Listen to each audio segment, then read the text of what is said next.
Assalamualaikum warahmatullahi wabarakatuh. Aturaken wilujeng dumateng dosen penguji uji kinerja PPG dalam jabatan angkatan setunggal warsa 2023 ingkang tuhu pinektenan deretepan nama kula Sayudi saking SMK Negeri Setunggal Banyudono. Dinten menika Senin Surya kaping 11 Agustus warsa 2023 badhe damel video uji kinerja PPG dalam jabatan angkatan setunggal warsa 2023 kanthi irah-irahan mudari ide gagasan lumatar teks sesurat basa Jawa wonten ing kelas 11 MPLB setunggal. Matur nuwun.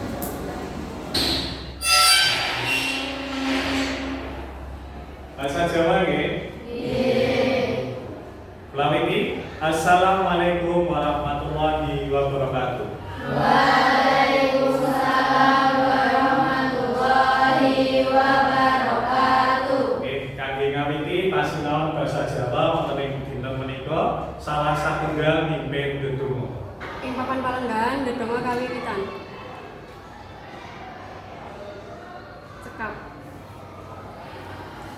Paguran sing nggih Adel Septiana Arum. Wonten, Pak. Adela Setianingsih. Wonten, Pak. Agnes Dian Ayu. Wonten, Pak. Ingkang pungkasan Zulkarnain. Wonten, Pak. Dinten iki nihil nggih berarti nggih?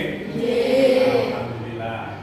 Nggih, lare-lare wonten ing dinten menika sinau basa Jawa, monggo bukunipun disiapke, lenggahipun disekecake supados fokus anggenipun ndereki sinau basa Jawa wonten ing dinten menika. Nah, saderengipun diawiti pasinau basa Jawa, Pak Guru namung ngiputke nggih awit mangsanipun tasih ketiga anak-anak nalika bidal sekolah kaliyan wangsul saking sekolah saya dipun papat utawi nyepeda piyambak ampun kesupen ngagem jaket kaliyan ngagem helm supados kesehatan kita terjaga miwah saged ndereki pasinaon wonten ing SMK Negeri Setunggal Banyudono kanthi lancar boten wonten alangan. Amin. Anak-anak kelas 11 MPLB Setunggal. Saderenge materi kajeletrehaken Pak Guru coba tak takok sik. Saking sak kelas menika apa ana sing ngerti? Apa kuwi kang diarani sesorah? Kula, Pak. Nggih, monggo. Sesorah niku pidato. Dipun wangsuli salah satunggal rencang saking kelas 11 MPLB Setunggal. Sanjange sesorah menika pidato. Bener apa mboten? Benar. Nggih, dalam bahasa Indonesia sesorah menika ugi kawastanan pidato. Nah, menawi sesorah kalau mau di kawastanan pidato, sakniki anak-anak coba bayangke wong kang nindakake pidato utawa sesorah menika kira-kira keterampilan utawa paugeran apa kang kudu diduweni nalika nindakake sesorah. Monggo saged dipun tuliske majeng. Sinten ingkang saged? Kula, Pak. Monggo.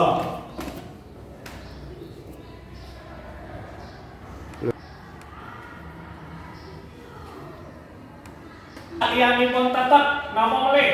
Kula, Pak. Nggih, monggo tuliske.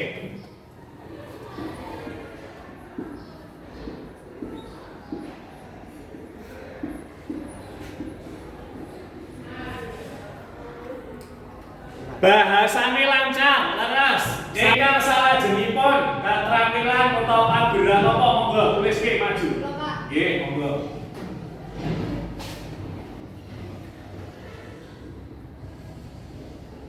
Nggih, sampun wonten 3 jawaban saking kanca-kanca kelas 11 MPLB Setunggal. Sanjange keterampilan kang kudu diduweni nalika sesorah nika tetep menika saged kawastanan mental nggih, mboten grogi, mboten dredeg, mboten. Kira-kira wong sing pidato nika kedah saged narik perhatian apa mboten? Kedah saged salah setunggale kanthi penampilan ingkang sae. Berarti 3 jawaban kalau sampun leres, nggih tepuk tangan. Sepisan tujuanipun sinau sesorah. Janjanipun napa to, Pak? Kok sekolah medal wonten sinau sesorah nggih. Ancas utawi tujuan sinau sesorah supaya duweni katrampilan ngudari ide, gagasan, pikiran kanthi lisan lumantar sesorah ning sak ngarepe wong akeh nggih. Dados saged dipun taliti. Oh, sesorah menika ternyata ngudari ide, gagasan utawa panemu ning ngarepe wong akeh. Nah, saiki dipun simak materi ing ngajeng nggih, pangertene sesorah. Nggih. Sesorah utawa pidato utawa tanggap wacana yaiku njlentrehake ide utawa pokok pikiran kanthi wujud tembung-tembung kang diucapake marang wong akeh. Ingkang salajengipun struktur pambentuk sesorah. Dadi anak-anak nek meh gawe sesorah menika paling boten kedah wonten paugeran atau kerangkanipun nggih. Kerangkanipun niku napa mawon, Pak? Lah niki. Nomor setunggal mestinipun wonten salam pambuka. Wujude pripun? Betul. Assalamualaikum utawi kula nuwun. Leres. Nomor kalih wonten pambuka, isine pakurmatan lan puji syukur nggih. Dadi anak-anak nek arep sesolah ning ruangan iku disawang sik. Ana sapa wae tamune nggih. Niku disapa aruh terlebih dahulu. Oh, disapa-sapa sik wiwit sing paling derajatipun paling inggih. Misale ning sekolah sinten riyen? Pak Kepala sekolah, terus Bapak Ibu guru, karyawan karyawati, nembe para kanca. Niki disapa sik. Nggih. Ingkang tuminektenan, ingkang satu kinurmatan, ingkang kula tresnani, diajak puji syukur. Nggih, nek pun disapa aruh terus diajak muji syukur awit kanthi limpahan rahmat lan nikmatipun para kang sami rawuh nika dipun paringi kesempatan pepanggihan pramila sampun selayaknya menika kedah dipun syukuri nggih. Ingkang nomor 3 wonten isi utawi wasipun sesorah. Inti sing arep anak-anak jlentreke niku napa? Wonten di bagian ketiga nggih. Dadi ra kena diulang-ulang nggih. Muga nek Pak Guru takon gawe teks sesorah minimal ya urut kaya ngono kuwi. Nggih, angka sekawan panutup panyuwunan pangapura. Awit sejatine wong kang sing ngomong ning ngarepe wong akeh niku disengaja utawa mboten disengaja mesti ana sing marani ati. Pramila sampun sewajibnya kula kalih anak-anak menawi dipun paring kesempatan sesorah kedah nyuwun pangapura. Ingkang pungkasan salam panutup. Nek salam pambuka wau assalamualaikum, salam panutup berarti Waalaikumsalam. Saged nggih? Cetha? Nggih niki struktur pambentuk sesorah. Angka sekawan paugeranipun sesorah saliyane telu paugeran sing wis dituliske kancamu wau ana sekawan paugeran liyane. Lah telu wau kalebet wonten ing bagian iki. Angka sepisan apa iki? Betul. Angka kalih? Betul. Angka 3? Betul. Ingkang pungkasan angka sekawan? Nggih, leres. Piraga niki berkaitan dengan penampilan diri. Nyandangi kudu patut. Nggih. Terus agemanipun rapi, prasaja, mboten katon napa nggih, katon sombong dengan pakaiannya tidak boleh. Nggih. Kemudian pasuryanipun kudu sumeh. Nggih. Mirsani sapa sing rawuh mesem. Ora ngremut, mau sesorah kok rupane elek. Nah, ora pareng kudu mesem. Nggih. Basane Caca saiki TTP, tebar-tebar apa? Nah, lah niki penampilan diri. Saliyane niku tangane kedah ngapuran rancang. Ayo sing tengen sing nang jero apa sing nang jaba? Sing tangan sing nang jero.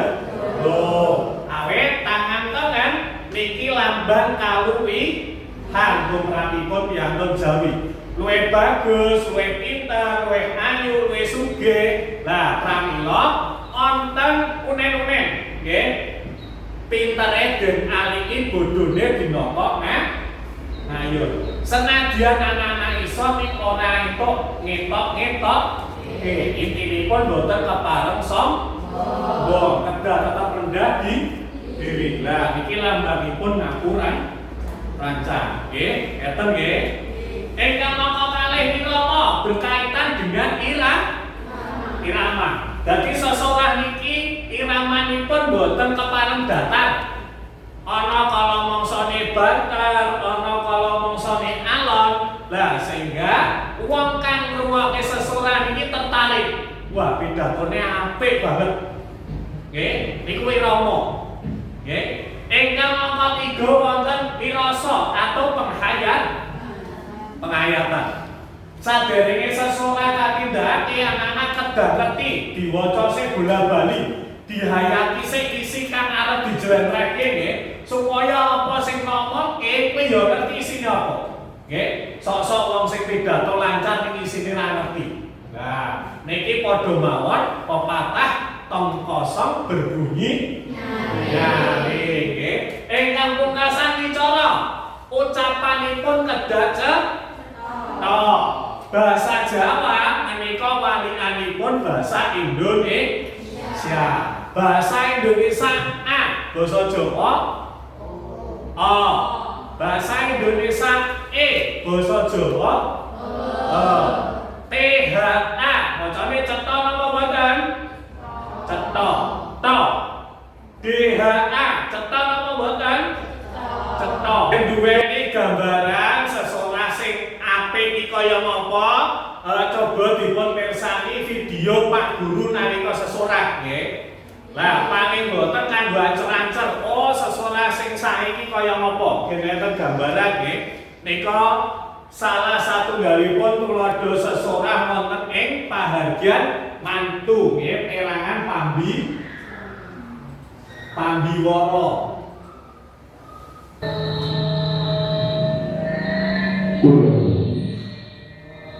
Assalamualaikum warahmatullahi wabarakatuh. Kami juga kasarasa untuk proses ingkang pindah lampu pengin semoga tansah kula dherekaken mantu tujuh aspal wujud menapa kemawon.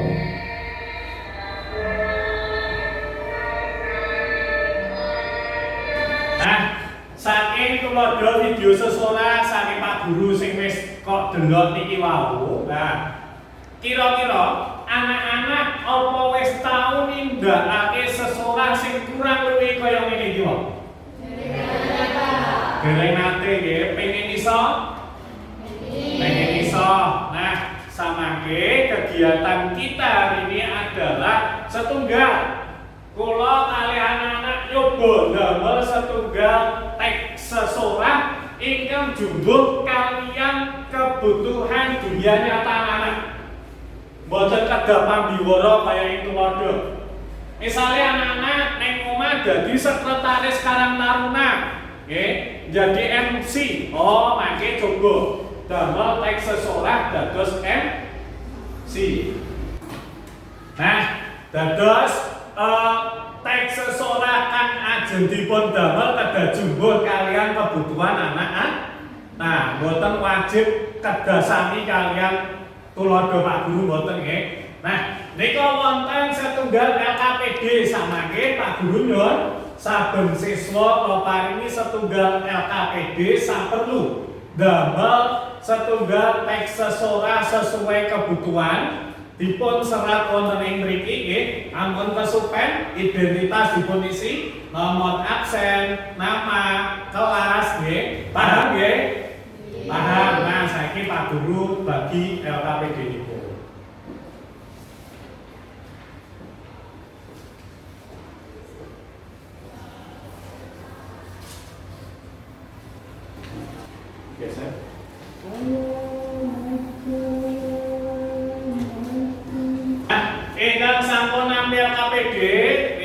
menika saged dipun garap nggih. Teks seseorang miturut basane anak-anak, miturut kebutuhane anak-anak dengan catatan kedah gunakake basa krama nggih, kedah gunakake basa krama.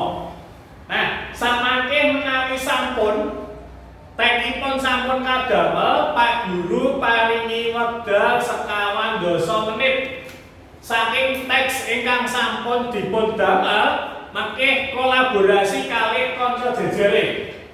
Nggih, kangge napa Pak? Kangge rekam-rekaman video sesorah. Oh, dadi teks sing wis didamel niki terus disesorahke, lungkati direkam gunakake HP, nggih.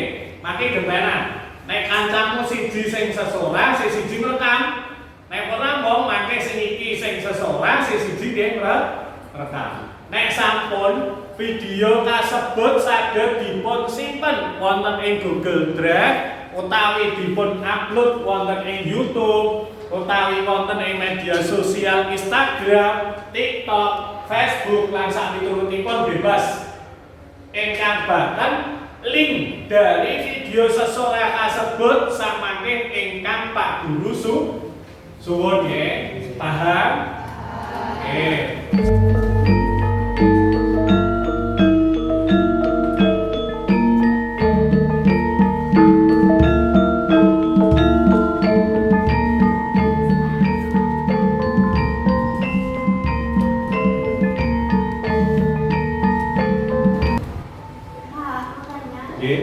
Pak, kalau kumpulan RW itu sing dikei pakormatan sinten dhisik nggih? Oh nggih, kepalan RW menika kedahipun Pak RW rumiyin nggih. Bapak RW, terus Bapak RT, nembe Bapak Ibu para warga. Nggih. Nggih.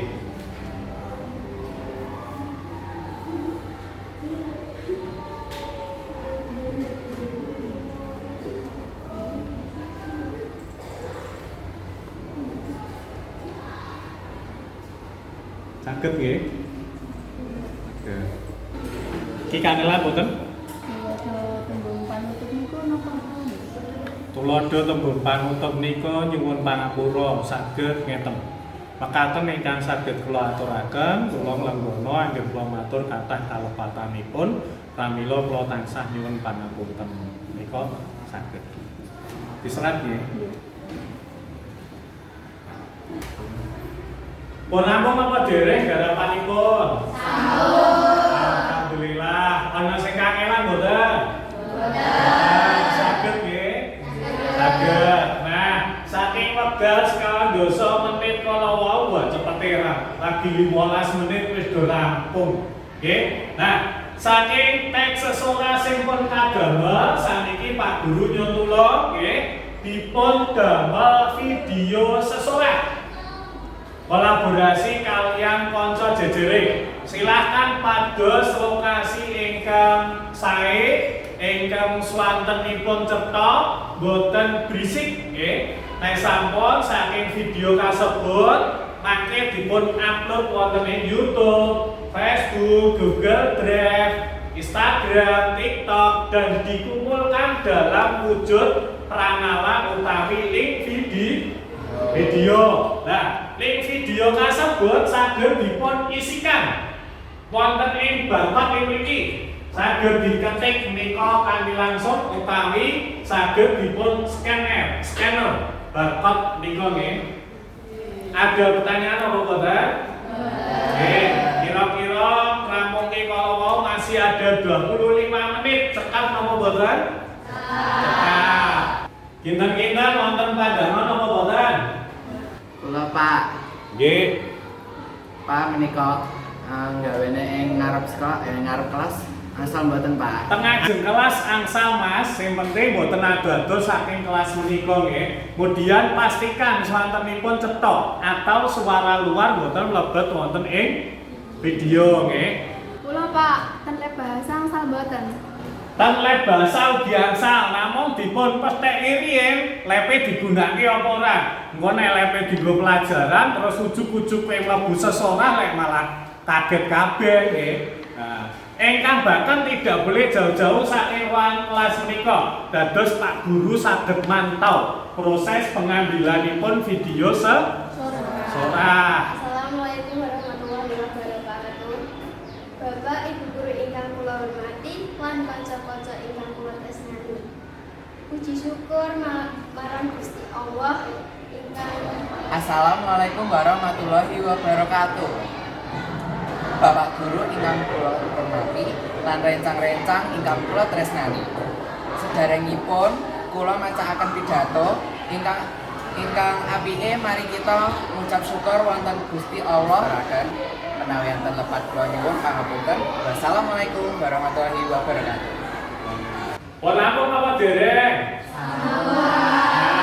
Saking video sesorah sing wis kok gawe mau sakniki dipun upload wonten ing akun YouTube, Google Drive, utawi media sosial anak-anak nggih. Mangke sasampunipun dipun upload, linknya dipun intun utawi dipun lebetke wonten ing pranala menika nggih. Nggih, monggo.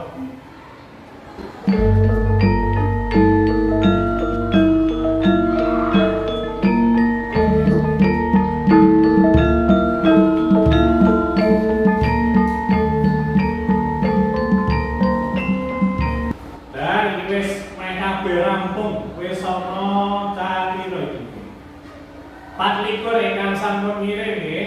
Saniki coba dipun pirsani saking garapanipun anak-anak kula wau nggih. Kula acak kemawon.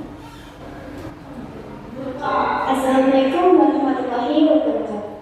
Para pendengar ingkang kula hormati, semoga panjenengan aturaken puji syukur dhateng Allah ingkang sampun melimpahkan rahmatipun kula lan panjenengan sami paring gempal kapundhut. Jumenengipun kula lan mriki badhe ngaturaken sesorah kebersihan lingkungan inggih menika ingkang awis wonten pitadosaken sameika. Kantos sanget ingkang sampun lalai bab kebersihan lingkungan. Kebersihan lingkungan inggih menika tanggung jawab sedaya masyarakat. Wiwit saka tiyang sepuh, para neneman lan larekan. Sedaya nderek kagungan peran. Amargi mirisipun kewontenan lingkungan masyarakat kita. Video ingkang angka malih nika dipun upload wonten ing akun YouTube boten napa, ana sing Instagram, ana sing Facebook, ana sing YouTube, ana sing Google Drive boten napa nggih. Ingkang bakal linkipun saged Pak Guru lan saged Pak Guru biji samake nggih. Saking kula sesorah sing pun Pak Guru puter niki wau kira-kira pun memenuhi struktur pembentuk sesorah ingkang sae napa dereng?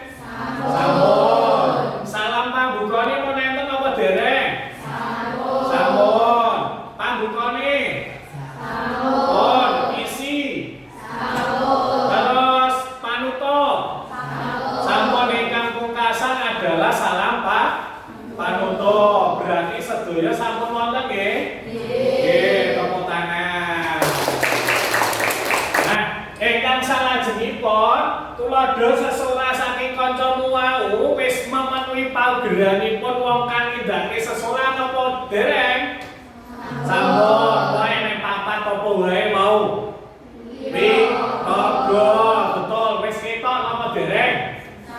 Sampun. Lho nyandhangi sae sopan, raine mesem, ora besemut. Lah niki sampun wiraga nggih. Nomor kalih kirana iramane monoton apa boten? Boten. Wicarane ngomongi cetha apa boten? Cetha. Senadyan ana swara-swara njaba sing sithik-sithik jem mlebu. Nggih. Nomor pungkasan penghayatanipun sampun sae napa dereng? Sampun sae. Berarti sampun jumbo memenuhi panggilan sesorah napa dereng? Sampun. Nggih tepuk tangan. Saiki saderengipun wonten refleksi nggih wonten tugas saking Pak Guru, kita olahraga sik sekedhik gen fresh, gen seger melih nggih. Ampun kesupen mangke Pak Guru tangane tengen diangkat napa? Bu. Saged? Nek tangane mudhun ngomong ha. Lawan suli nek tangane munggah ngomong bu. Nek mudhun ngomong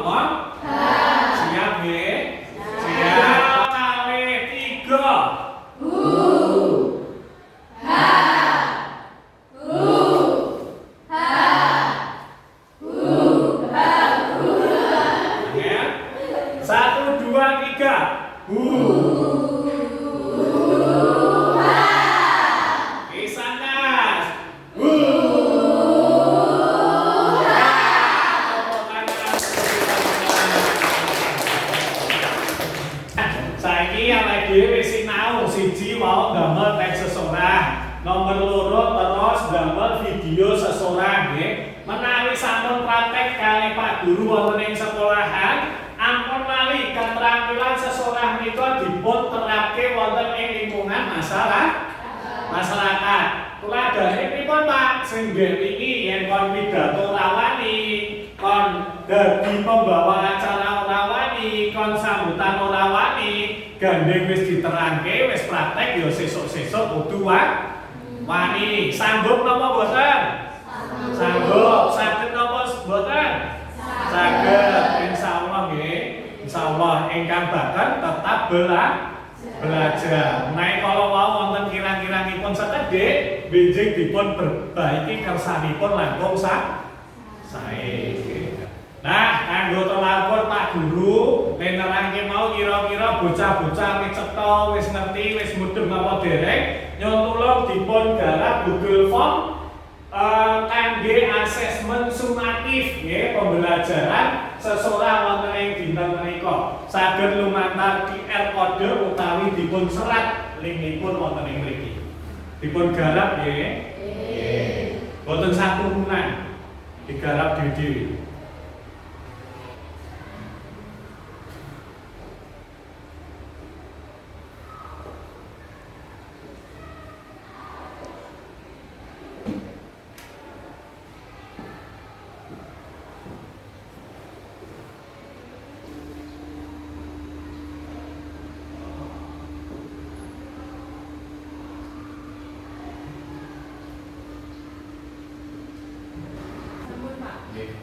Padha rampung? Sampun nggih, gampang apa angel? Gampang, ana sing gampang, ana sing kangelan apa-apa jenenge bocah nggih beda-beda nggih. Kabeh ra iso padha. Lah, nek sampun sakniki HP nipun diselehke, bukune diselehke, digatekne Pak Guru. Menawi dinten menika kula kalih lare-lare pun sinau sesorang damel video sesorang pasinaon minggu ingkang badhe dateng menika mangke Pak Guru coba nggih praktek sesorang kanthi langsung maju wonten ing ngarep kelas tanpa buka utawa tanpa maos teks. Kangelan apa mboten? Boten nggih, ukuripun boten kangelan. Awit saiki kan wis gawe. Saiki wis di video. Lah sok coba di praktekke lumantar lisan wonten ing ngarep kelas. Sanggup? Saged? Saged nggih, nggih. Nah, berarti pasinaon wonten ing dinten menika Pak Guru cekapi dumugi samanten. LKPD ini dipun kembali majeng. Monggo.